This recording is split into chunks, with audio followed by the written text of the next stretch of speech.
How to fix Snapchat memories not loading problem. Hey guys, welcome back to 1 Million Ideas YouTube channel. In this video I will show you how to fix Snapchat memories not loading problem. So guys, please watch the video till the end. So what you have to do is go to your phone settings. First of all, go to your phone settings. Where is my phone settings?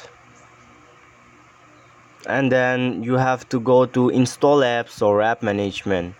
Here is it. Go to app management and scroll down to check it out for Snapchat. Here is it. Click on Snapchat, and guys, you can see here force stop button. Click to force stop and you have to stop the force here. Just click on force stop, and then you can see here storage uses.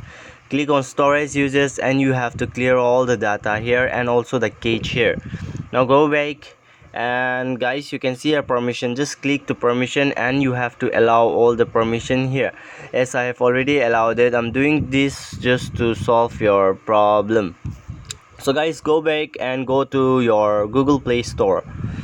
Check for Snapchat, and here is it, Snapchat. So if the Snapchat is asking for any update, you can update. You have to update the Snapchat, as I have already updated. So you have to update it and you can check your Instagram memories if it is loading or not. And if the problem doesn't work, then what you have to do is you can uninstall the application and reinstall it, and then log in. And after login, you have to restart your phone, and then the problem will be solved. So guys, if you like the video, please subscribe to the channel and like one like for the video. Thanks for watching.